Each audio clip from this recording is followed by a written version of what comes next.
de culturas cuya impronta ha sido siempre la diversidad. Cuando hablamos de cultura no podemos hablar de una sola cultura, sino que siempre hablamos de diversidad. Y este ha sido un gran problema a lo largo de toda la historia en cómo llevar el tema de estas culturas. Pero muy bien, nuestro tema de la interculturalidad es una palabra compuesta. Y la palabra base obviamente está formada por la palabra cultura. La palabra cultura, a ver qué me pasa por aquí.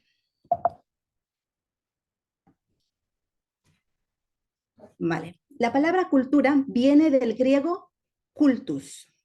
De ahí la palabra culto, que como bien se ha mencionado, pero tiene una voz, que es colere, de latín. Y es interesante porque esta palabra tiene distintos significados. De hecho, la palabra cultura en sí tiene muchos significados a lo largo de toda la historia.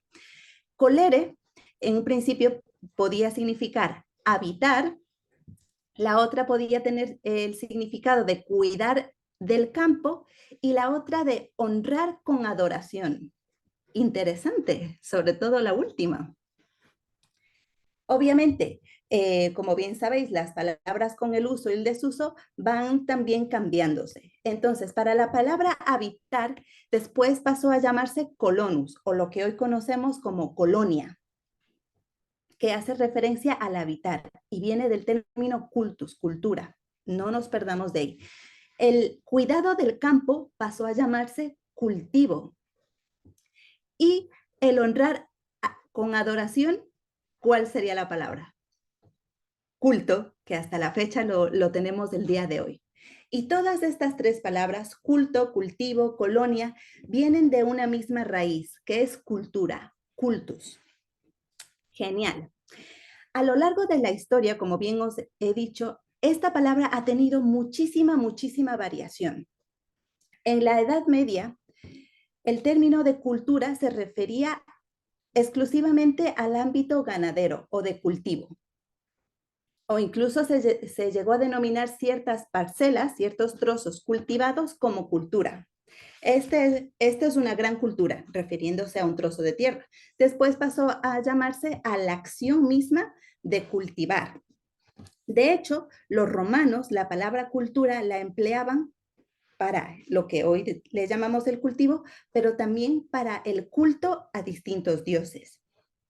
El tema más interesante viene en el siglo XVIII. En Alemania surge esta línea de pensamiento, el idealismo. ¿Habéis escuchado del idealismo? ¿Estáis familiarizados con el idealismo? Aquí nos metemos un poquito con el tema de filosofía. El idealismo viene porque hay un retroceso a volver a leer las obras de Platón. ¿Habéis escuchado el mito de la caverna?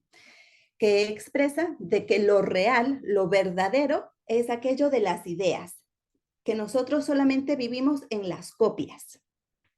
Entonces, hay un realce del espíritu. Entonces, en Alemania, ¿qué va a suceder? Que se va a empezar a cultivar el espíritu, a cultivar las ideas. Entonces, aquellas personas cultas van a ser, ¿quiénes? Escritores, literatos, dramaturgos, artistas. Pero si nos movemos un poquito más abajo, en Francia con la Ilustración también va a causar un gran revuelco en toda la sociedad. ¿Qué es lo que nos va a traer la razón? ¿Qué diga la Ilustración? El triunfo de la razón, el hambre por el conocimiento. Entonces, cultura toma la acepción de conocimiento. Y de ahí que venga, una persona culta es una persona que tiene conocimiento. ¿De dónde viene? La raíz la tenemos en Francia en la Ilustración. Una persona culta, un artista, viene de la raíz del idealismo en Alemania. Pero luego también vamos a tener el marxismo con la estructura económica, que también nos ha causado un gran desastre. Una persona culta es una persona que tiene gran adquisición económica y de ahí se van también a generar las distintas clases sociales. Vale, pero aparte de estas, cuando hablamos de cultura, también hablamos de unos valores universales que están intrínsecos en sí en el ser humano. Así que dentro de esos valores también hay un modo de vida, hay unas costumbres. Como también se dijo en una de las variantes de la palabra, hay un homenaje y tributo a Dios. Aparte de todo esto, también hay un conjunto de elementos materiales y espirituales que van a conformar lo que significa el término cultura. ¿Por qué os explico todo esto? Para que entendamos el marco grande de lo que representa la cultura. Porque a veces, por eso os pedí el ejercicio, pensad en una expresión, en una palabra que contenga cultura. Porque a veces nos centramos en una cosa, pero la cultura es mucho más abarcadora y a lo largo de toda la historia ha tomado muchos significados, muchas acepciones de lo que representa la cultura. De hecho, la definición que nos va a dar la UNESCO es conjunto de rasgos distintivos, espirituales, materiales y afectivos que caracterizan a una sociedad o grupo social. Vale, si esta es la cultura que abarca muchas cosas desde lo material, desde lo espiritual, desde las ideas, desde el conocimiento, la cultura la forma un grupo de personas, pero el individuo absorbe toda esta cultura para generar una forma de entender el mundo. Y a eso se le llama cosmovisión, que es muy usual en los términos de misiones. ¿Qué es la cosmovisión? La forma de entender el mundo. Y está formada a partir de su gran mayoría de la cultura en la que un individuo ha crecido y se ha desarrollado. Vale. En la cosmovisión, nos dice que es un conjunto de opiniones y creencias que conforman la imagen o concepto general del mundo que tiene una persona, época o cultura. La cosmovisión intenta dar respuestas a preguntas de la vida, y las tenemos aquí. El cosmos, ¿cómo se fundó el universo? Yo mismo, ¿quién soy? El conocimiento, ¿qué es la verdad? La comunidad, ¿cuál es la relación de las personas? El tiempo, ¿qué es el tiempo? Los valores, ¿cómo se determinan? El poder, ¿cómo se ejerce el liderazgo? Entonces, cuando hablamos de cosmovisión, estamos hablando de las preguntas básicas que todo ser humano se hace. Ahora, no quiere decir de que todas estas preguntas estén respondidas. De hecho, a lo largo de nuestra vida intentamos dar respuestas a estas preguntas y estamos en una constante actualización de dar respuestas a estas preguntas básicas de la vida. Por ejemplo, en el tema de quién soy, hoy en día el tema de la identidad está muy desvirtualizado. Y eso parte de una cosmovisión que viene de una cultura que está mezclando elementos y está confundiendo la identidad de los individuos. Y así podríamos ir con cada uno de estas cosas. Pero vale, si la cosmovisión es la forma de entender de una persona el mundo, ¿por qué es importante conocer la cosmovisión de una persona en el ámbito de las misiones? ¿Por qué creéis que es importante conocer la cosmovisión? Y aquí podéis participar, ¿eh? Sin miedo a fallar. Y sin vergüenza, ¿eh? Pues es importante porque se necesita conocer su manera de pensar, sus valores, sus creencias. Entonces no podemos transmitir un mensaje si no hemos conocido su cosmovisión o su contexto. Creo que primero tenemos que conocer eh, pues sí, el concepto de la persona en todas sus áreas, para poder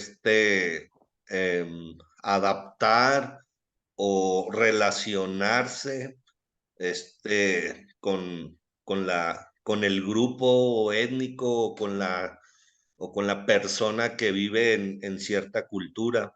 Y creo que es parte de los errores que se cometen o que cometimos o que cometemos, que no conocemos la cosmovisión de la persona y muchas veces lastimamos los valores de la persona porque no son valores que aprendió, que conoce. Entonces creo que, digo, por mencionar un ejemplo, ¿no? Creo que se tiene que conocer muy bien la cosmovisión.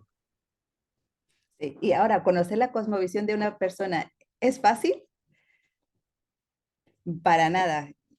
Para aquellos que están casados, creo que incluso conocer la cosmovisión del cónyuge, de por sí ya es complicado esta, porque cada día nos sorprende. Pero ¿cómo? Entonces la cosmovisión es muy profunda, pero de mucha importancia, y más en nuestro ámbito de la misión. Así que, ¿por qué es importante conocer la cosmovisión de una persona? Uno, antes de irnos a las personas de fuera, empezamos por nosotros mismos.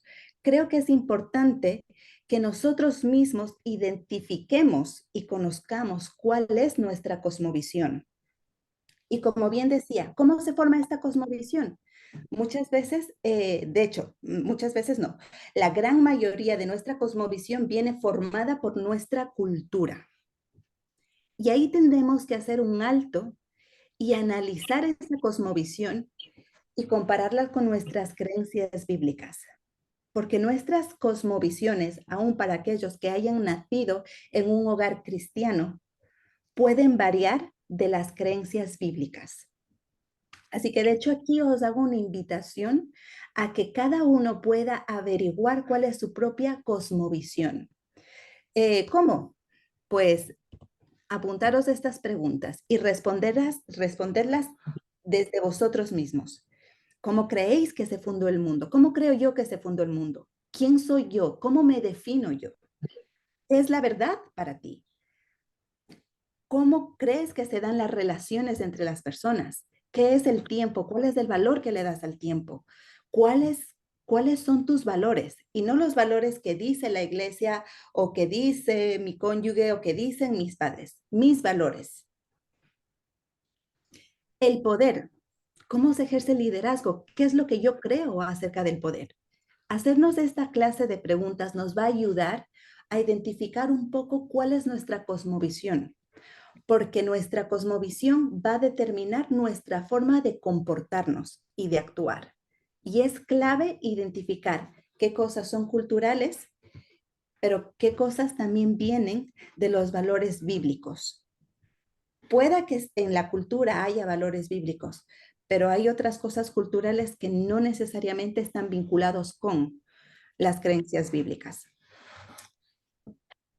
Eso por nuestra parte, de una forma independiente, antes de ir fuera. Ahora, en nuestro campo de la misión, conocer la cosmovisión de una persona es importante para presentar el Evangelio. Porque, bueno, no sabemos todos, digamos, el discurso, el de los colores, hemos ideado distintos métodos de presentar el Evangelio, pero no necesariamente el método que yo tenga va a ser comprensible para una persona que tiene una cultura diferente y por tanto una forma de entender el mundo de una forma completamente diferente a la mía. Entonces, para que haya una comunicación del Evangelio, debo conocer cuál es mi cosmovisión, pero también debo tener un poco de idea de la cosmovisión de las otras personas, conocer un poco de la otra cultura, para entonces usar palabras que, como bien mencionaba, hay veces que podemos usar palabras y podemos lastimar sin querer. Es clave usar un lenguaje comprensible para poder transmitir el Evangelio. ¿Alguien decía algo? Se escapó por ahí un audio.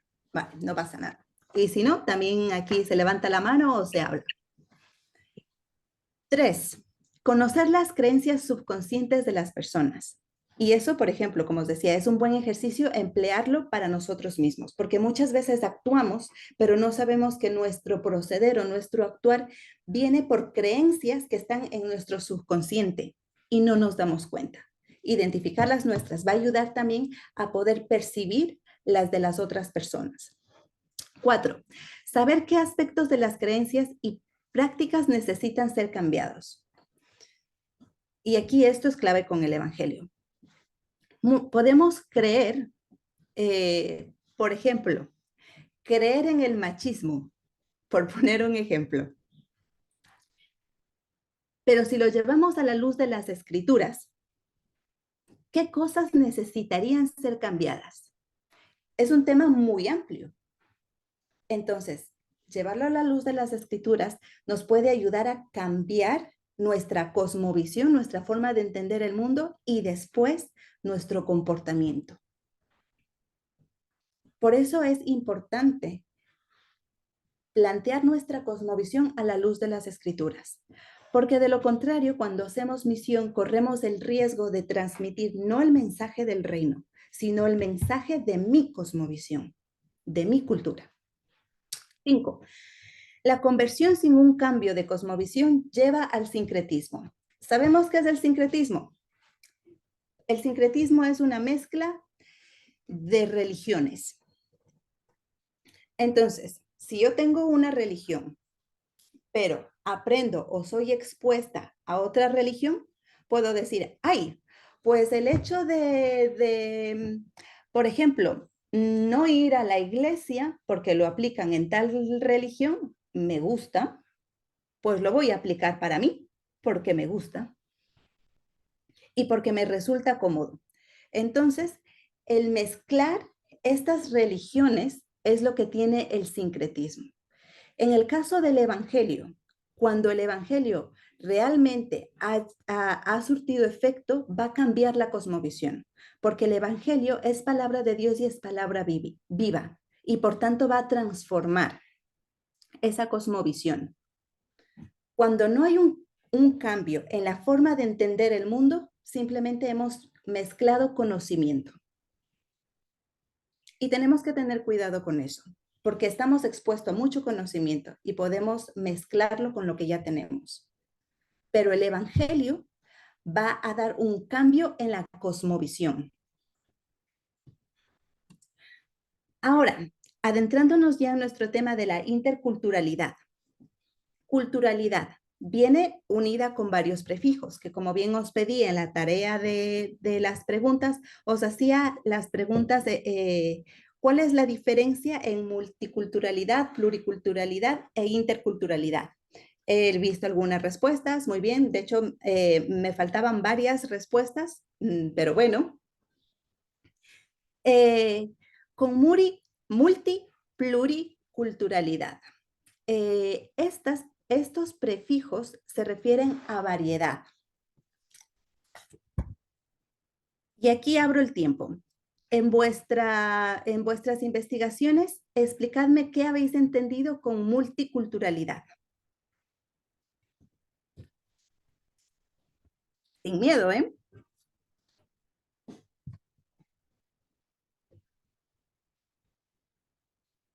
Bueno, Uy, uh-huh. multiculturalidad se refiere o quizá puede ser confusa con pluriculturalidad, porque lo que yo entiendo es que son diferentes culturas, diversas culturas coincidiendo en un mismo sector, en un mismo espacio, en un mismo país, por ejemplo, ¿no? Multiculturalidad fue es lo que yo entiendo, y no sé si lo estoy ya juntando con pluriculturalidad, pero lo que entiendo de pluriculturalidad es diferentes expresiones culturales que se dan también pues en un mismo lugar o entre un mismo territorio, ¿no? Uh-huh. Sí, muchas gracias. De hecho, las dos podríamos decirse que son en sí las mismas, que se refiere a varias culturas en un mismo espacio. Por establecer una diferencia, en la multiculturalidad reconoce la existencia de varias culturas y en la pluriculturalidad se caracteriza más porque hay una convivencia. La multi reconoce, la pluri hay una convivencia. En sí podría decirse que son los mismos. Solamente que esos serían los matices que los diferencian. Y bueno, vivimos en un mundo multicultural y pluricultural. Ahora, aquí hay un prefijo a, cultura, que no me va a salir la palabra, aculturación. Y el otro prefijo in. Este no os pedí nada, pero es interesante y los dos también son similares. La aculturación se refiere a, vamos a ponerlo en el caso de una persona. Cuando una persona es expuesta a otra cultura, esta persona va a empezar a integrar aspectos de la otra cultura y a otros a desecharlo. Vamos, digamos, es lo que pasa en los casos de las personas que migran a otro país. Terminan adaptándose al tomar varios aspectos culturales de la otra cultura a las que han sido expuestos. Entonces estamos hablando de una aculturación, una cultura extranjera expuesta a otra donde ha tomado aspectos y también ha desechado otros. Inculturación. Va a ser lo mismo que la aculturación, solamente con el matiz de que con la inculturación no estamos hablando de que la persona es expuesta a otra cultura, sino de que la persona es expuesta al evangelio. Entonces se usan más en ámbitos pastorales y teológicos. Es más cuando una persona está expuesta al evangelio, a una comunidad eclesial y va tomando ciertas actitudes, ciertas conductas propias de este espacio. Ahora, transculturalidad. Y esto ya nos suena más familiar, ¿verdad? A ver, que alguien me cuente qué es la transculturalidad o transcultural.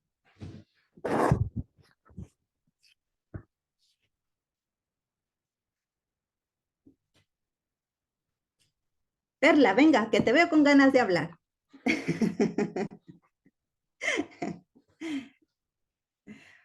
Perla, Perla. Ahí ando un poco ronca y enferma y ayer me mojé un poco también. Yo creo que, bueno, es el uso, ¿no? El uso de la cultura para adquirir algo, o sea, a través de la cultura, como ahorita mencionabas, pues se puede adquirir el evangelio, se pueden adquirir otros aspectos culturales de otros grupos.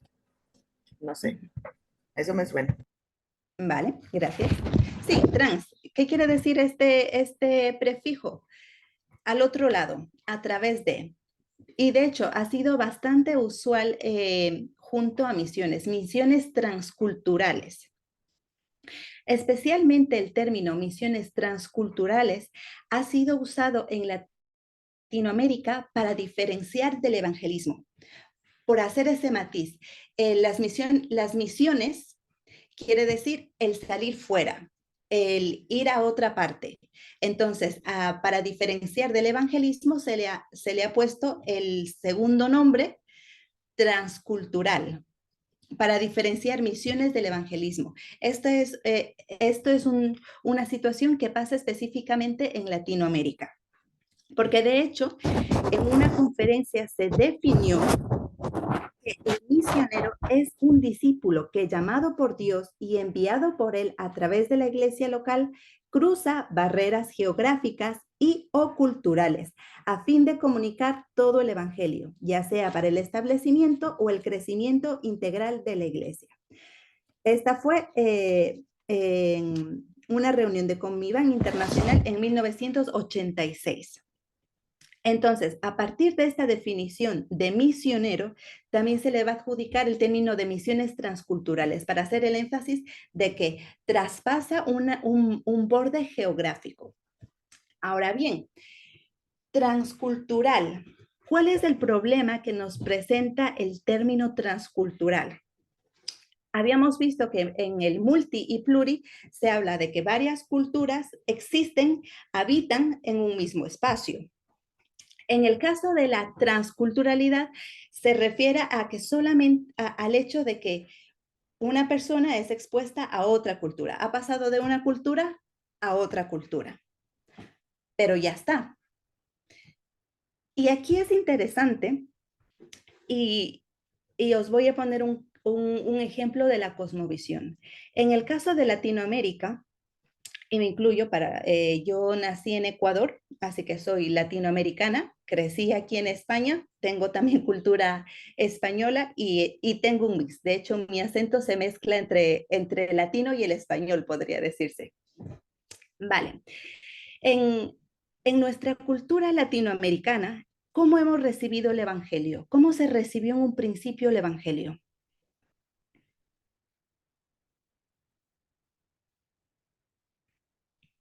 ¿De dónde recibe el Evangelio Latinoamérica?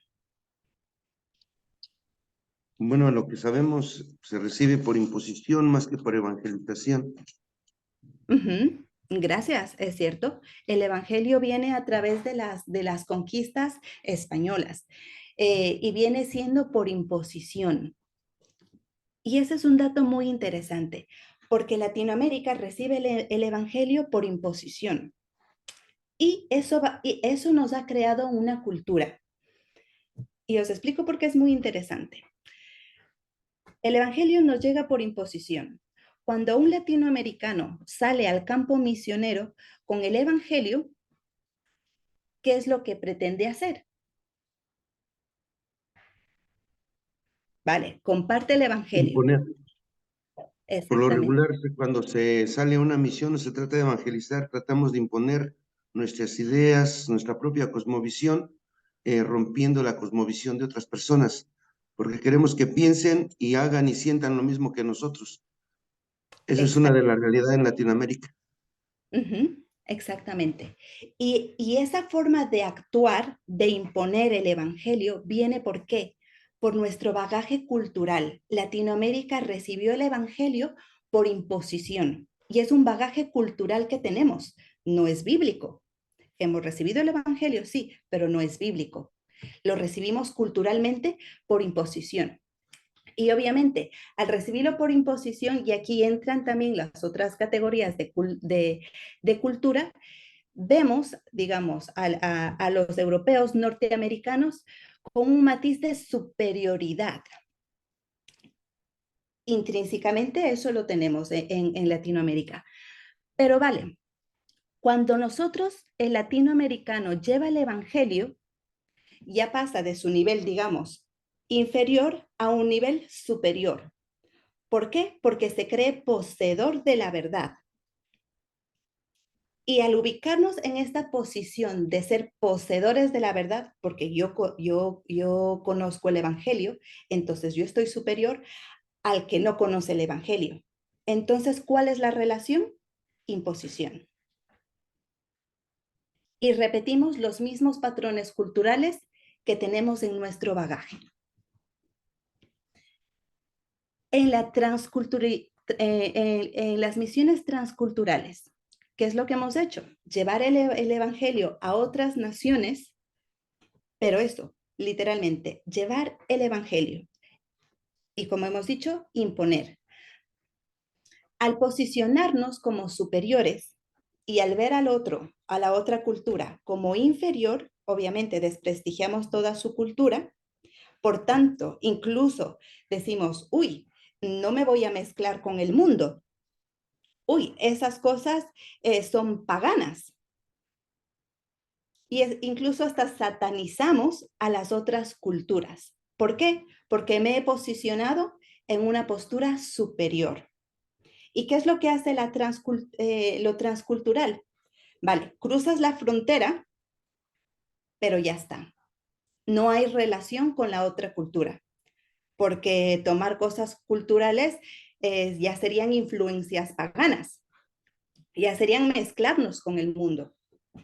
Y todo esto son formas de actuar que vienen arraigadas a nuestra cultura, a nuestro bagaje cultural.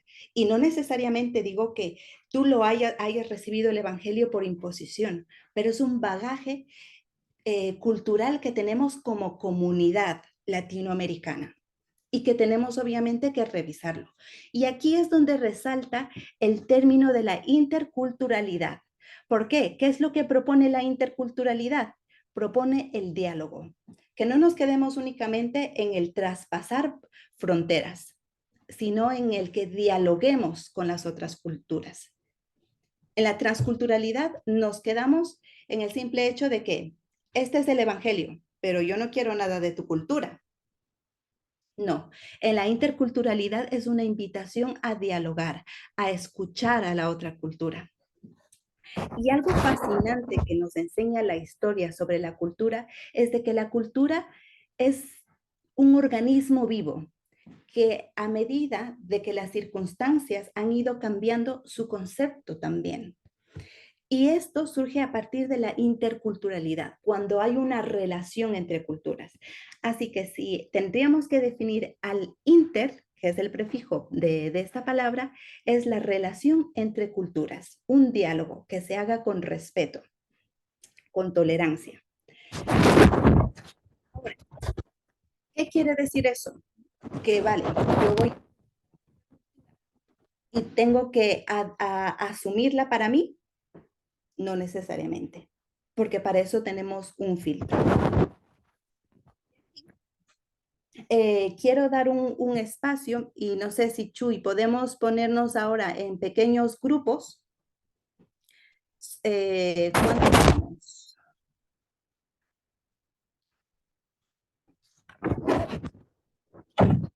Quizás unos 3 grupos.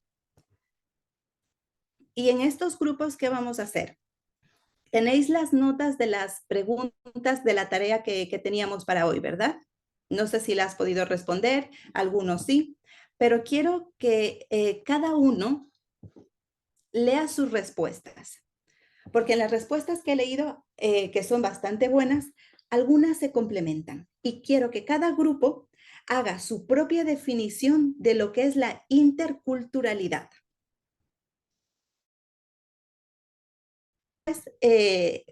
Una vez defináis qué es la interculturalidad, quiero que también dialoguéis acerca de acera. ¿Qué es acera? ¿Quién es? ¿Vale? Y para eso vamos a tener solo unos 10 minutitos, ¿vale? Así que no habléis de qué tal la fiesta de ayer, sino de la tarea, ¿sí? Porque si no el tiempo se nos va. Sí, no, los puedes poner en grupos, por fin.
Adelante. Genial. ¿Qué tal ha ido todo? ¿Bien? Venga, el primer valiente que me dé su definición de culturalidad, interculturalidad. Bueno, nosotros en el equipo vimos o resaltamos que una palabra clave es equidad, pero a la vez se forma como una nueva cultura al nosotros llegar y ya no imponer, sino en ese diálogo se hace una mezcla de lo que creo y a la vez a lo que estoy dispuesto a, a adoptar. Pero ahí es donde nos surgió una pregunta: ¿cómo establecer ese límite entre no sacrificar mis valores a lo que en un tiempo veía súper mal? O por ejemplo, aquí, si vamos a la sierra, el tesguino, ellos están de que les gusta el tesguino, pero obviamente hablábamos en la clase pasada que hay una transformación por medio del evangelio y tiene que haber un cambio precisamente porque pues ya no vas el alcohol, pues pierdes la concentración en tu mente y lo que haces no tiene control sobre tus acciones. Entonces, ¿hasta qué punto? La pregunta sería, ¿cómo establecer esa equidad cuando vamos a evangelizar sin imponernos? Uh-huh. Es una buena pregunta, o sea, con el alcohol y otras cosas, ¿hasta qué punto negocio mis valores? Y de hecho lo vamos a ver en un ejemplo en la Biblia misma. Pero ahí es donde entra la continua transformación del Espíritu Santo, porque el Espíritu Santo no transforma un día y al día siguiente ya ha terminado todo el trabajo, sino que es una labor constante. Y de hecho, en esta interacción intercultural, igual vamos con nuestro prejuicio de que llevamos la verdad, pero se nos olvida de que somos seres y personas que están en continua transformación. Es decir, creemos que nosotros llevamos a Dios a un pueblo, pero no nos percatamos que Dios ya está en ese pueblo. No lo estamos llevando nosotros, sino que Dios ya está en ese pueblo. Entonces, ¿qué ocurre con tu pregunta? Al exponernos a otra forma de entender el mundo, incluido Dios, también es un aprendizaje para nosotros, donde nuestra cosmovisión también se reformula. Y el elemento rector es Dios mismo, porque Dios no está haciendo misiones con el pueblo al que tú vas. Dios empieza a hacer misiones contigo. Y cuando tú estás expuesta a otro campo, ese campo obviamente te afecta, pero en esa afección Dios está al control cuando tú le permites. Y ahí es Él el que te va a dar la pauta para ver cuándo sí, cuándo no y cuándo es definitivamente no. Porque no hay una respuesta concreta, porque es una labor que Dios va haciendo en los distintos campos. Porque si hubiese una respuesta concreta y definitiva, estaríamos hablando de que solamente se trata de una cultura y de seres completamente iguales. Y no. Hay mucha variedad cultural y como personas de una misma cultura somos muy diferentes.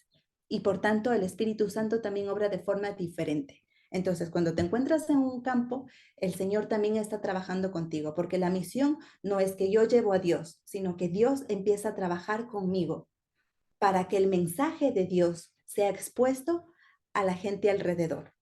Tú eres un elemento en las manos de Dios para hacer la misión, pero no llevas tú a Dios, porque Dios ya está en ese sitio. Es simplemente que a través de tu vida tú vas a ser un reflejo de ese Dios que ya existe. Y eso implica que tú también vas a cambiar en ese nuevo campo. ¿Puedo opinar algo? Sí, claro. Dice algo muy importante, Apocalipsis 7:10. Dice que la multitud decía, la salvación pertenece a nuestro Dios, que está sentado en el trono y al Cordero. La salvación no es nuestra. La salvación es algo que recibimos por gracia. ¿correcto? Yo compartí hace ratito, si me permiten un minutito así breve, rápido. Yo fui satanista 20 años y trafiqué drogas y armas y secuestré gente.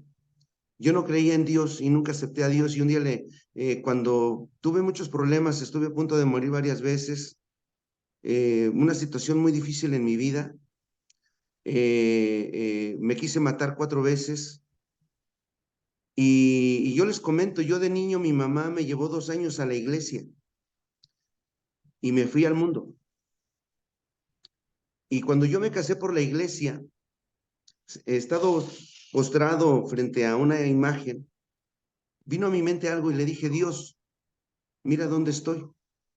He robado, he traficado, he hecho lo malo y nunca me he sentido mal, nunca me había dolido, ¿por qué ahora me duele? Y empecé a llorar en medio de mi boda y me decía mi familia es que está feliz, pero yo sentí un dolor en mi corazón. Posteriormente, ojalá un día les platicara mi testimonio. Tuve un encuentro un 16 de marzo del año 2008, yo nací de nuevo en Cristo. Llegué a una iglesia en el año 2004 y estuve 4 años como cristiano de la secreta, porque no me definía si lo que era o lo que no era. Pero ese 16 de marzo que nací de nuevo en el año 2008, mi vida cambió totalmente, o sea, mi vida dio un giro y entendí un texto muy hermoso, la carta a los Efesios, es una carta que a mí me gusta mucho porque habla de lo que yo era, y era un muerto.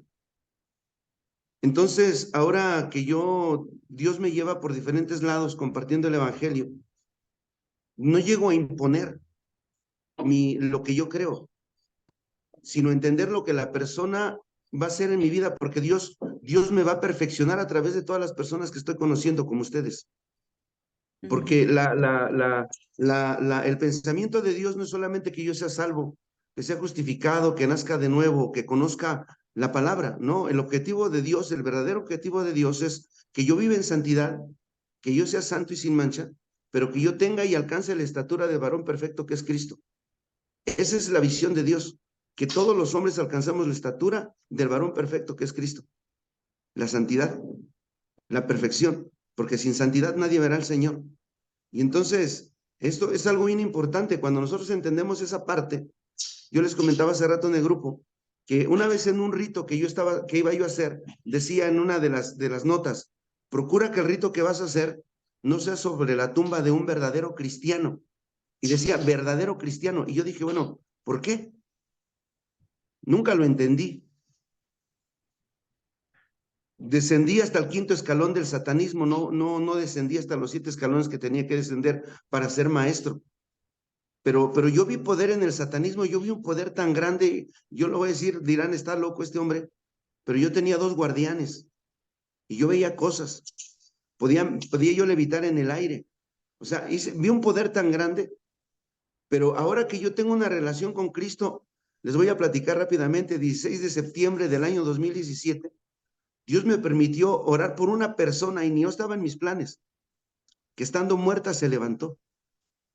Y a mí eso impactó mi vida. Y me di cuenta que nosotros tenemos un poder tan grande, tan grande, tan grande, cuando en realidad dejo que Dios haga lo que tenga que hacer conmigo. Cuando dejo de estudiar a Dios, porque a veces nosotros queremos estudiar a Dios cuando no lo vemos. Cuando en realidad es Dios el que nos estudia a nosotros, porque Él nos hizo y nos conoce a nosotros. Pero a veces nosotros decimos que estudiamos a Dios, pero nosotros no podemos estudiar a Dios porque Dios es espíritu, es eterno, es infinito, es soberano, es perfecto, es poderoso, es el principio y el fin. Y nosotros, seres finitos, yo se los digo así, hermanos, seres como yo, alcanzamos la gracia por su pura misericordia. Así que todo lo que soy y todo lo que tengo es gracias a Dios, porque todo fue creado por Él y para Él, y Él sabe las personas que han de ser salvas. Yo lo he dicho, cuando yo llevo el evangelio a donde voy, yo no voy a convencer a nadie, porque yo no soy el Espíritu Santo para convencer. Yo solamente llevo el mensaje, la palabra. La palabra es poder, dice la palabra, es dunamis, es magento, es un megatón. Entonces, la palabra que sale de nuestros labios no es para convencer a la gente que tiene que creer y pensar como yo. No, es Dios el que va a cambiar. Y si nosotros nos damos cuenta, Hablábamos hace rato de Pedro, de Pablo, de Juan, todos estos hombres, diferentes ideas, diferentes pensamientos, sentimientos y emociones, usados con un mismo fin, así como ustedes y yo somos usados para un mismo fin, darle la gloria a Dios, porque todo fue creado por Él y para Él, y sin Él, nada de lo que fue creado existiría. Gracias, hermanos, por su tiempo. Gracias, Edgar. Gracias por compartir. Sí, no cabe duda de que tenemos poder en el Espíritu Santo y es el que transforma. Y sí, cuando nos metemos al ámbito de las misiones, obviamente no quiere decir de que ya hayamos sido perfeccionados. Dios continúa perfeccionándonos y nuestro bagaje cultural debemos usarlo para poder conectar con las personas. Por cuestiones de tiempo, vamos a pasar rapidito al tema de acera, que es un ejemplo bíblico interesante sobre la interculturalidad. ¿Qué habéis encontrado o qué habéis encontrado sobre acera? Uno de los grupos que no haya participado todavía.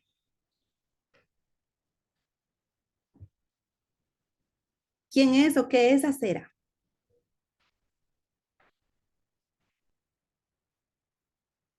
Era la diosa de la fertilidad, ¿no?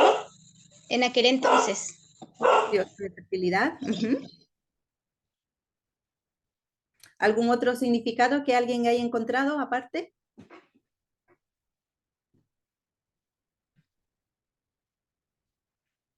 ¿No? Todos habéis encontrado que era diosa de la fertilidad, ¿no? Pues en las tareas vi yo algo más.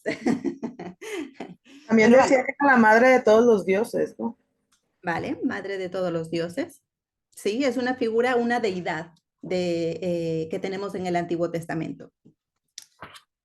Pero vale, si nos vamos ahora al texto bíblico y hacemos un recuento, tenemos en Génesis lo que ocurre con Babel, se confunden las lenguas y de ahí tenemos una atmósfera multicultural, pluricultural. ¿Por qué? Porque antes de Génesis 11 hablábamos solamente de una sola cultura, de una sola lengua. Después ya tenemos muchas. Pero aún así, en Dios estaba en los planes de Dios estaba el bendecir a las naciones. ¿Cómo? A través de una persona. Su nombre, lo sabemos todos, es Abraham, que en Abraham serían benditas todas las naciones. Vale, pero ¿cuál es el mensaje que nos deja el Antiguo Testamento? Porque hoy en día entendemos las misiones como el ir fuera. Pero en el Antiguo Testamento es más bien, más que centrífugo, que es hacia afuera, es centrípeto. Es decir, y lo tenemos, serían benditas las naciones a través de Abraham. Todas las naciones, todas las lenguas a través de Israel. Entonces, no es algo expansivo, sino más bien concéntrico, lo que tenemos en el Antiguo Testamento. Y si nos vamos al tema de acera, es un estudio bastante interesante porque la palabra acera, que de hecho es complicado encontrarla tal cual en la Biblia, se refiere, tenemos 40 menciones al término acera, ¿vale? De las 40, 18 veces se utiliza para referirse a un elemento cultural. Acera es la palabra en hebreo. ¿Qué significa? En unas veces, en 18 veces se va a usar para referirse a un elemento cultural y 6 para identificar a la diosa. Como decíamos, a la diosa de la fertilidad, esposa de Baal, diosa de todos los, madre de todos los dioses. 6 veces se refiere como a una diosa. 18 como un elemento cultural. Y eso es interesante, que se refiera como un elemento cultural. Las otras, la mayoría de las veces, se menciona en la obra deuteronómica. ¿Qué quiere decir? En los libros que van desde Deuteronomio hasta Segunda de Reyes. Y ahí se hace una crítica al culto a la diosa. Vale, pero la atención, vamos a enfocarnos en los profetas.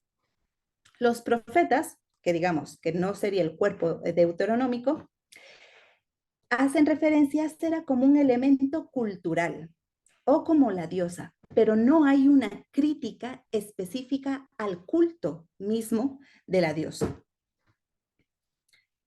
Entonces, por ejemplo, alguien que no haya escuchado su voz, que por favor me lea Deuteronomio 16:22.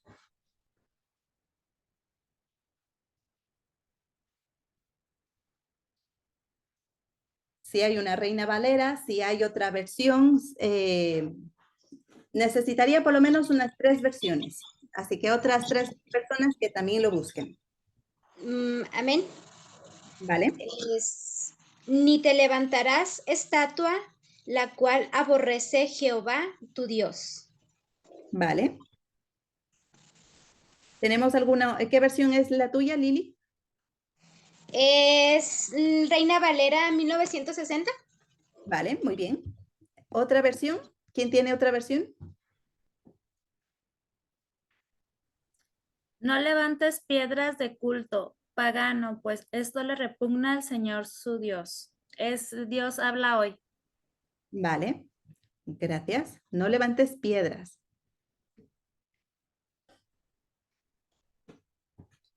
Vale, Perla. Dice, y nunca edifiques columnas sagradas para rendir culto, porque el Señor tu Dios las odia. Es la nueva versión. Vale, genial. Entre piedras, entre estatua, entre columna, el término que se está usando ahí es acera.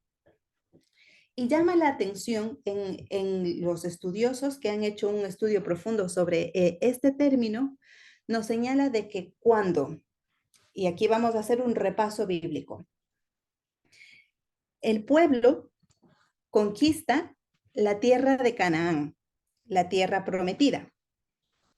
Empiezan a habitar, se distribuyen entre las 12 tribus y empiezan a tener su vida normal. En estas ubicaciones, cuando se va a desarrollar todo lo que nos va a hablar los profetas, el tiempo monárquico, es decir, cuando estaban gobernados por los reyes, después por los jueces, estaríamos en Canaán. El pueblo de Israel empieza a formarse. A veces pensamos de que el pueblo de Israel ya venía formado, pero no, estaba en formación. Su identidad estaba en proceso. ¿Cuál es el punto aquí? En este pasaje, como en otros muchos, vemos de que en la vida cotidiana está el culto a Yahvé, que es como se le llama en el Antiguo Testamento, pero también hay un culto paralelo, que es el culto a Acera, o pueden ser otros dioses. ¿Qué quiere decir? El pueblo de Israel que había llegado a la tierra prometida estaba habitando con otra cultura. Y de hecho hay muchas referencias en la Biblia que nos habla de las influencias paganas o influencias cananeas para definir características del pueblo de Israel. Ojo al dato. Estamos hablando ya de la identidad o de la cultura del pueblo de Israel. ¿Y qué es lo que dice? Una de las características del pueblo de Israel, ¿qué es lo que dice? Que tenía influencias cananeas. Y aquí encontramos lo que es la interculturalidad. O podría haceros la pregunta, ¿sería interculturalidad o sincretismo? Tenemos al pueblo de Israel habitando en Canaán. Están adquiriendo costumbres cananeas. ¿Qué diríais? ¿Interculturalidad o sincretismo? Encended el micro, ¿vale? Yo creo que es sincretismo. Sincretismo, ¿vale? ¿Por qué? Por la mezcla de las culturas. ¿Vale? Sí. Venga, ¿qué más pensáis? ¿Alguien piensa que no sea sincretismo? Porque si calláis, quiere decir que pensáis que es sincretismo.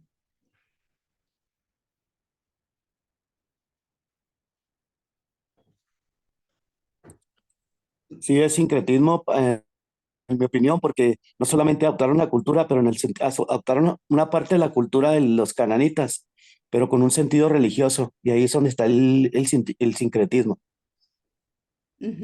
Vale. Muy bien. Sí, cuando nosotros vemos que el pueblo de Israel conquista a la tierra prometida, empieza a habitarla, empieza a adquirir hábitos cananeos, influencias paganas, como bien lo describe, uno diría es sincretismo, porque está mezclando las dos religiones, la religión de Yahvé, la religión de Dios, y la religión de Cananea. Pero recordáis que habíamos dicho que cuando no hay un cambio de cosmovisión es sincretismo, ¿verdad? Pero, y si lo leemos a la inversa, pero si hay un cambio de cosmovisión, entonces ya no es sincretismo. ¿Qué es lo que ocurre aquí? Es cierto, adoptan, de hecho, hay estudios que dicen que se veía normal o corriente o digamos cotidiano el culto a Yahvé como también el culto a Sera. Los profetas no dicen nada al respecto. Luego en el cuerpo deuteronómico sí que hay una crítica. Pero si no hay una crítica en los profetas, quiere decir que formaba parte de la cultura. Ahora bien, y ahí vamos a lo que también mencionaba Lucía. Si tenemos dos culturas habitando, dialogando, donde se va tomando unas cosas y se va rechazando, ¿quién decide lo que se toma y lo que se rechaza? Y lo vemos aquí también. El elemento rector es Dios mismo, porque es Dios quien empieza a decirles, no levantarás estatua, no rendirás culto a otros dioses aparte de mí. Y entonces el pueblo de Israel se va formando su propia cultura, va formando su propia cosmovisión, va formando su identidad. No imponiendo su cultura, sino que, vamos, viviendo normalmente. Pero hay un elemento rector que es Dios, y Dios es el que va diciendo, no otros dioses aparte de mí. La honra es solamente mía. Y aquí está el mensaje del Antiguo Testamento, porque en el Antiguo Testamento la misión no es compartir el Evangelio, sino que a través de Israel las otras naciones puedan conocer a un Dios que es el Salvador. Y la interculturalidad, ¿cómo se ve aquí presente? Habitando las culturas. Muchas veces se adquieren, tenemos influencias de las otras culturas, pero hay el elemento rector que es Dios y te va marcando la pauta. Esto no. Y no es un proceso de la noche a la mañana. Es un proceso de toda una vida. Cuando nos encontramos, al menos aquí en España, es muy típico, usual el fumar. Tú ves en muchas iglesias y muchas personas fumando fuera. Unas que, bueno, cuestionan su cristianismo, pero otras que con el paso del tiempo vas viendo esa transformación, porque es un hábito, una costumbre que está en transformación y con el paso del tiempo ves que esa conducta cambia. Porque en la cultura tenemos aspectos que se ven y no se ven. Detrás de cada comportamiento hay una intención. Lo que vemos, que es lo superficial de la cultura, pueden ser artefactos, productos. Los rituales, las formas de comportarnos, el idioma, la escritura. Pero hay cosas que no se ven en un comportamiento. Los sistemas e instituciones, es decir, valores, las convicciones, la opinión que tengo. Yo en mi mente puedo decir, ay, mi marido la ha liado otra vez, pero no lo expreso. Es algo que no se ve, pero que yo lo pienso. O a veces puede ser, pues tal persona me cae mal, pero si no lo expreso es algo que no se ve. Y las interpretaciones y valores básicos. Dentro del aspecto de las cosas que no se ve, también tenemos lo que conocemos del choque cultural. El choque cultural lo vemos si es que estallamos y empezamos a pelear. Pero la gran mayoría del proceso del choque cultural, el choque cultural me refiero cuando estamos expuestos a una cultura y por no conocer la otra cultura podemos sentirnos ofendidos o sentirnos de menos o sentirnos heridos. Eso muchas veces no se expresa, es algo que se lleva de forma interna. Y ese proceso interno que no se ve forma parte de la transformación. Entonces, cuando buscamos esa transformación que ocurre en el pueblo de Israel, es complicado porque solamente se narra lo superficial. Pero cuando tenemos al pueblo de Israel que habita en Canaán, hay un choque cultural, hay una mezcla de culturas. Pero el elemento rector es Dios, el que va marcando la pauta diciendo, esto sí, esto no. Pero de que obedezcan, de que lo asimilen y que lo refleje su comportamiento, toma tiempo, al igual que en nuestras vidas. Si luchamos con un pecado que sabemos que es pecado, no quiere decir que el Señor no esté trabajando. Porque, por ejemplo, el hecho de sentirnos culpables ya quiere decir de que hay una labor del Espíritu Santo. Y si dejamos que el Espíritu obre, llegaremos al final. Pero es un proceso. Lo mismo en las relaciones culturales. Si nos pasa como individuos, no se diga a un nivel de comunidad. Entonces, a nivel de comunidad, las culturas están en una constante reformulación.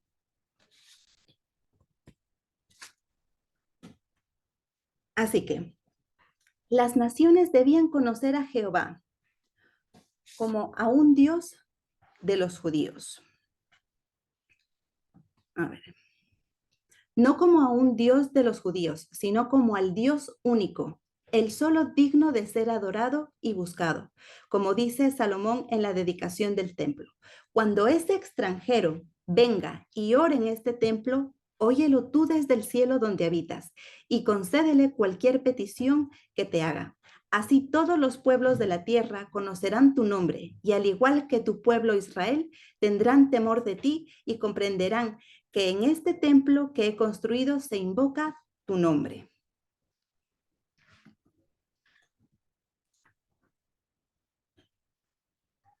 En el Antiguo Testamento, la demanda de la misión no era esparcir el Evangelio, sino que consistió en mostrar en sí mismos los distintivos de la presencia de Dios, que manifiestan la obediencia a Él en cada uno de sus pasos y la protección de Dios como evidencia de su obra transformadora. De esa manera, las naciones podrían ver el mensaje y no la cultura. Y os repito otra vez. La demanda de la misión en el Antiguo Testamento consistió en mostrar en sí mismos los distintivos de la presencia de Dios, que manifestarán la obediencia a Él en cada uno de sus pasos y la protección de Dios como evidencia de su obra transformadora. De esta manera, las naciones podrían ver el mensaje y no la cultura. Y ese es nuestro desafío con la interculturalidad. No quiere decir que aceptemos todo, que lo toleremos todo. No. La interculturalidad nos da el desafío a dialogar. ¿Cómo nos cuidamos? Invitándole a ese elemento rector que también nos dirija. No va a ser una cuestión inmediata. Toma su proceso. De hecho, seguramente habéis escuchado que España es el cementerio de los misioneros.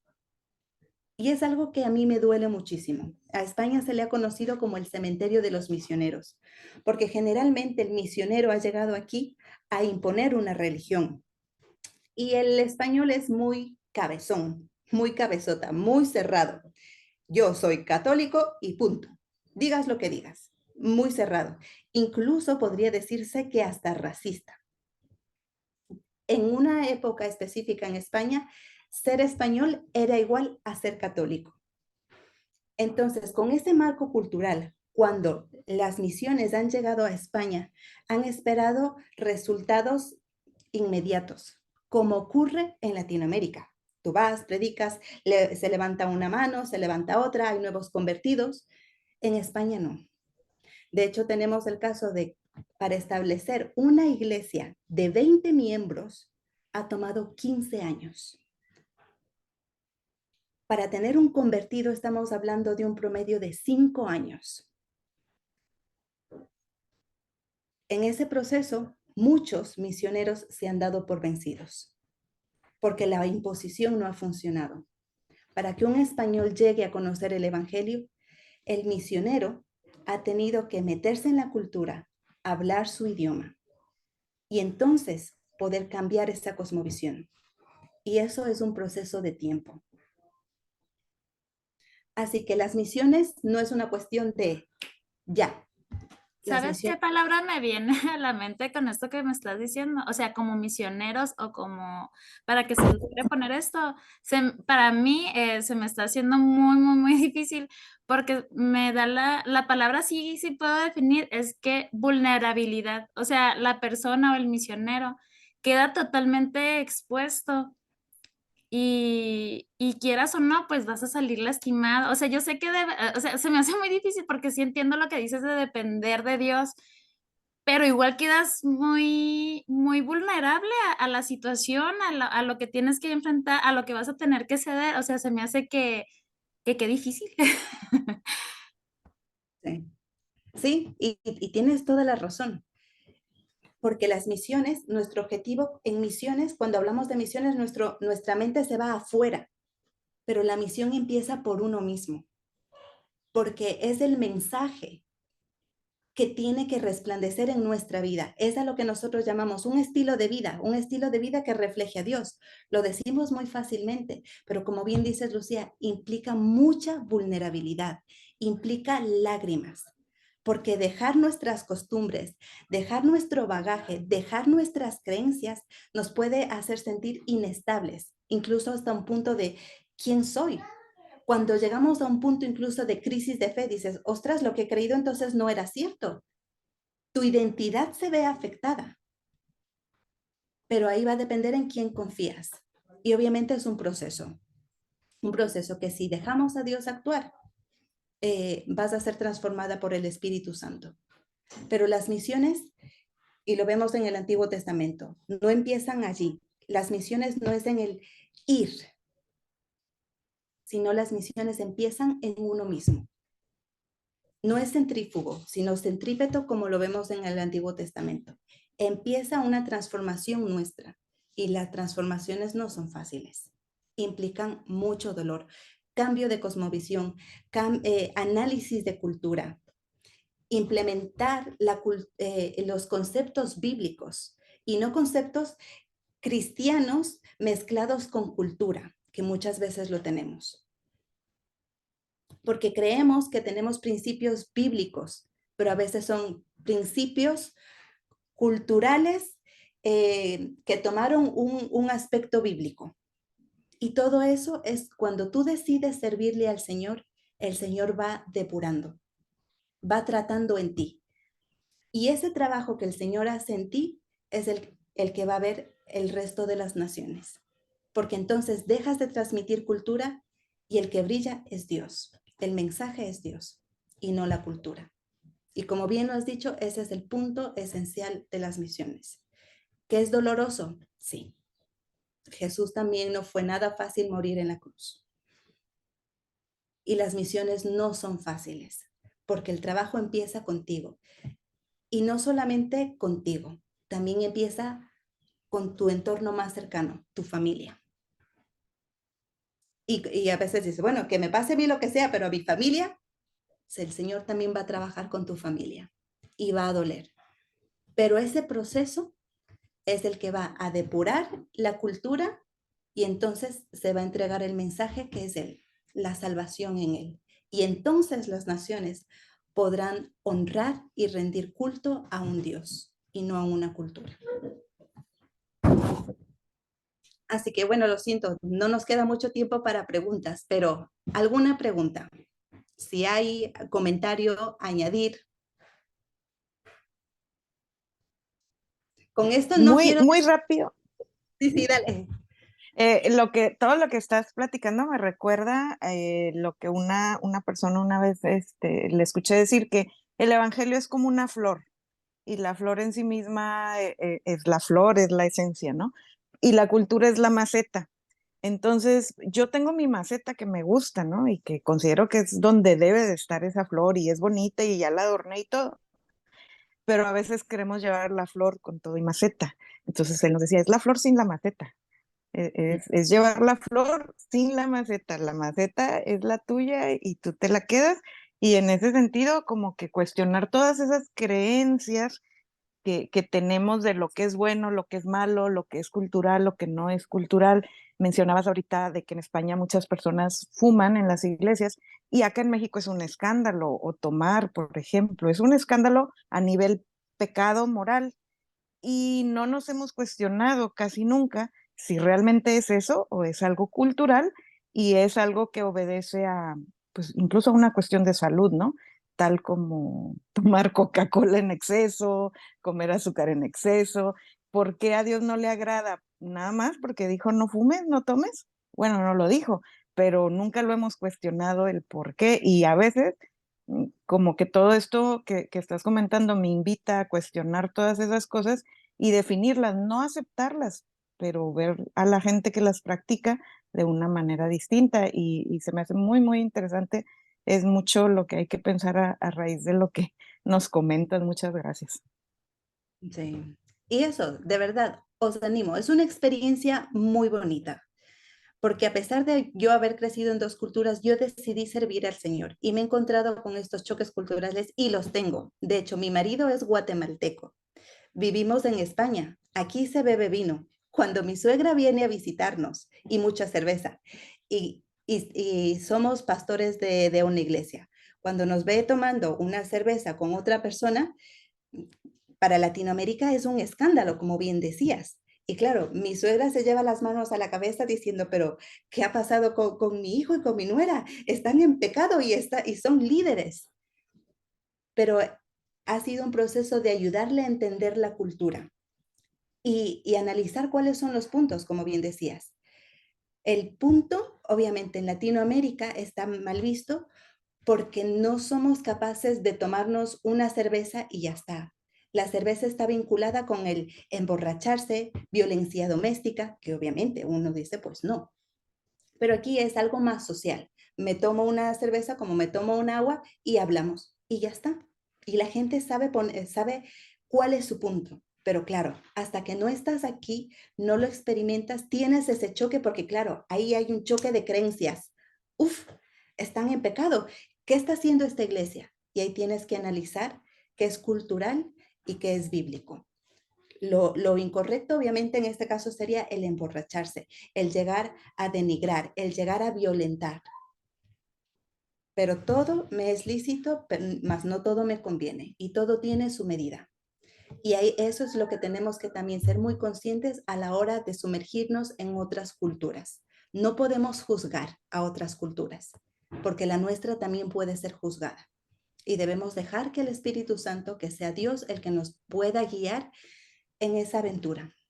No será fácil, muchas veces saldremos heridos, pero se aprende al final. Y tenemos mucha bendición para poder ayudar a otros que vienen detrás.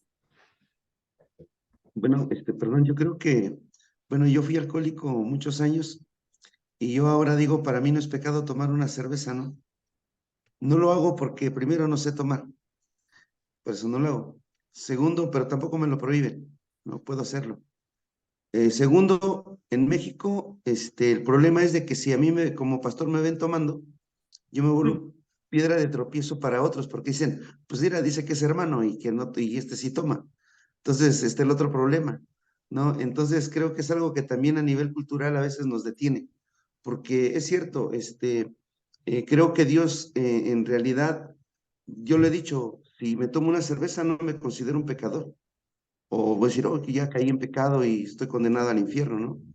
Porque, a final de cuentas, embriagarme es otra cosa, pero todo es de acuerdo a la cultura, como usted lo menciona, y y de acuerdo a los pensamientos de cada persona y la cosmovisión de cada persona, porque cada persona ve desde sus propios lentes, como decía usted, y eso es a veces algo que nos marca, ¿no? A muchos.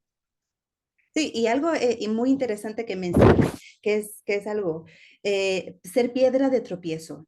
Eso es cierto, y hay que cuidarnos y hay que saber actuar. Y te digo, en el mismo ejemplo que usaba, obviamente aquí al ser cultural, lo hacemos, pero en el momento cuando nosotros viajamos a Guatemala o a algún país latinoamericano, no tomamos el alcohol, porque entonces ahí nosotros, sabiendo que para la cultura está mal, soy piedra de tropiezo. Pero si estoy en la cultura y digamos en este caso, que sería mi suegra, viene como extranjera a conocer la cultura, tengo la ventaja de ayudarle a hacer esa transición en la cultura. Pero si Eh, soy yo la que estoy en otra cultura, entonces sí que debo tener cuidado en no ser esa piedra de tropiezo. Tengo una mano levantada por ahí de Luis. Sí, ¿Está de soy yo. acuerdo? Happy birthday. No más. En cuanto a esto de la cultura, he llegado a ir situaciones desde que, por ejemplo, en la cultura judía sí se consumía alcohol, y en la época de Jesús nos habla de que transformó el agua en vino, y se hablaba de que era bebedor, o sea, que andaba con bebedores y todo esto, y he oído desde el púlpito gente diciendo, no, es que era mosto, es que era un vino diferente, o sea, tratando de componer la cultura por su propia cosmovisión. Sí. Sí, y eso es este, cierto, y muchas veces se hace, pero no, o sea, cuando leemos en la Biblia estamos hablando de la uva fermentada, o sea, vino con alcohol como tal. Claro. Pero obviamente, algo que puede ayudar mucho en este tipo de cosas es, ¿cuál es el fin? sí. A la hora que lo hago, ¿cuál es el fin? ¿Y dónde estoy? Eh, Bueno, creo que también, bueno, digo, hablando del vino, ¿no? Pero, por ejemplo, a mí me pasó una vez en una comunidad, yo anduve en la sierra algunos años, 8 años, levantando una misión, y un día llegué a una casa que estábamos compartiendo el evangelio y me dice la familia, pastor, ¿usted come morcilla? Y digo, pues yo no, yo he oído la moronga y todo, ¿no? Y le digo, pues sí, yo digo que sí. Y dice, pues es que mi esposa está haciendo una morcilla muy rica, dice, ahorita le damos. Entonces, pues se fue la luz, me sirvieron morcilla con frijolitos, y no, hermanos, sabrosa, rica. ¿Le servimos otro poquito? Sí, le digo, no, está muy, muy sabrosa. Y entonces ese día el tema del estudio era la sangre. Y entonces cuando yo empecé a hablar de la sangre, me dicen, pastor, ya lo hicimos pecar. Pues usted no come sangre y lo que le dimos es sangre. Y dije, pecador, uy, no, ¿y ahora qué hago? No, hermano, digo, pues ya me lo comí, digo, ya oramos, no creo que Dios me vaya a mandar al infierno por haberme comido, pues, 2 platos de morcilla, porque sí me eché 2 platos de morcilla, Sí, ¿no? sí. Entonces, de repente, Y ahí pues, viene la como hay importancia que, de conocer las escrituras. Cuando hablamos de la sangre, estamos también en el Antiguo Testamento, en el Antiguo Pacto. Entonces, cuando nos vamos al Nuevo Testamento, ya tenemos un nuevo pacto donde muchas de las cosas son abolidas y lo que permanece es eso, ser piedra de tropiezo, dependiendo en el lugar en el que estés, el fin por qué lo haces y para qué lo haces. De hecho, tenemos en Corintios cuando la comida presentada a ídolos, que dice, mejor ni preguntes, porque si no sabes, pues ya está. Pero si eres consciente de lo que estás comiendo, entonces estás pecando. Entonces, la Biblia para nosotros va a ser ese elemento rector en qué cosas tomar y qué no, pero también tenemos que escudriñar y realmente buscar el mensaje de las escrituras y no leer nuestra cultura en la Biblia, que como decía Luis, muchas veces y lastimosamente también en predicaciones, se predica cultura y no el mensaje. Y es un desafío porque no es nada fácil. Identificar esos elementos culturales por encima de la Biblia no es fácil porque tenemos que sumergirnos en el estudio de las escrituras. Y por eso os felicito el que estéis en este curso tratando de aprender más sobre las escrituras, sobre Dios, porque eso nos ayuda a poder dar un evangelio lo más transparente posible y menos contaminado. Y bueno, Chuy me va a regañar porque ya me pasé. Así que ha sido un privilegio, de verdad, he disfrutado con ustedes y bueno, espero poder volvérmelos a encontrar o en clases o en sus iglesias o por aquí en España, será fabuloso. Así que el Señor os bendiga grandemente. Hola, muchas gracias, Carolina. Muy padre la clase y creo que nos podemos extender con algunos temas de ahí y experiencias que cada uno ha vivido. Bueno, pues de esta manera cerramos nuestra tercera clase. Muchas gracias por ser parte de esto, Carolina, y esperemos en Dios que podamos seguir en contacto contigo para seguir invitándote. Y a todos los demás, pues muchas gracias por conectarse. Nos vemos el próximo sábado a la misma hora.